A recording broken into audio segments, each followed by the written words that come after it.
In here too, you can see the center and then periphery, and this one has a little complex modern addition to, but I'll explain a little bit to some of these complex, so you can always go back to the simple.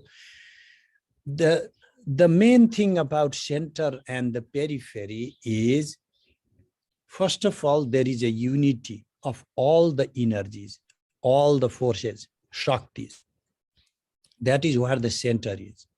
And that same energy comes not in entropy, like the modern science is saying, but in some kind of harmony at the end, in the total expression, in the most external periphery. They are always not trying to go towards entropy. They are always trying to find harmony. That is one thing I want you to know. Everybody talks about physics these days, and they all want to say how we fit with science, how this is science and how that is science. And I'm like, no, I'm not saying this is not science, but what I'm saying is the mandala philosophy is not that everything starts from one single event horizon. I can agree to that terminology, and then goes to entropy.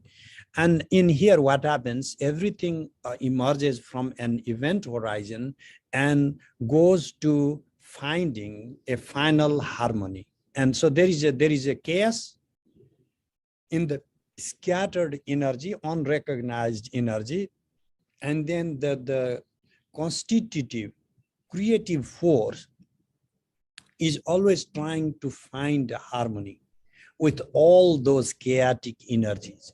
So energy is not necessarily positive or negative. Some are harmonizing and some are astray, like a chaotically spreading. So in Sri Yantra, you can see there are 5 down-facing triangles, you can count, and then 4 upper-facing triangles. The triangles that are facing up, we call them fire, because fire goes up. And the triangles that are facing down, we call them water, because water flows down. And I'm sure that you guys know the basic Taoist metaphysics of yin and yang, where yang is fire and yin is water, and yin is dark and yang is day. And so all the polarities, you can think of the triangles facing up and down in the same lines of 2 types of energies. Just like in Taoism, they are always trying to find a balance. Yin and yang are not, even when they are negating each other, they are still balancing each other. So it is not about yin wiping out yang, or yang wiping out yin. It is not yin as the evil and yang the good. It is not God and the devil. Okay, it is about 2 types of energies, wherein one energy is balancing on the basis of another energy. They are occupying each other's space. You see, the space of the fire is occupied by water, and the space for water is occupied by the fire.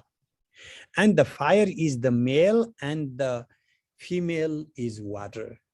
I mean, you have to forgive me. Maybe I could change these days, because I'm sorry to be so sexist. I find women more hot-headed than the boys, but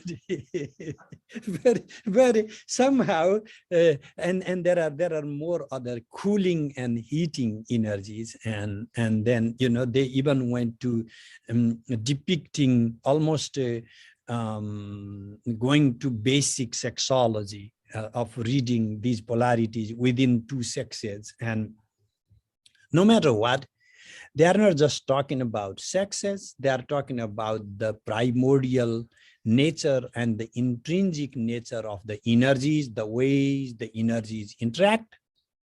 And their interaction is not about negating each other's, but finding balance or harmonizing each other's. And that is what you find in a mandala. It's a harmony of energies. There are these, one is a static energy, base energy, that is we call Shiva. And then another is dynamic energy, vibrating energy, pulsating energy. We call that Shakti. And Shiva is therefore generally depicted like a corpse because he's like a base, he's like a flat out. His Shiva is called Vyoma Vyapi, means who permeates the sky. And Shakti is called Kali, the ferocious nature of time and energy, So it's like she has this vibrancy. And where can you imagine vibrancy without, the placeholder, a foundation, a basis for that vibrancy. Therefore, Shiva is the basis, wherein Shakti is vibrancy. You are Shiva and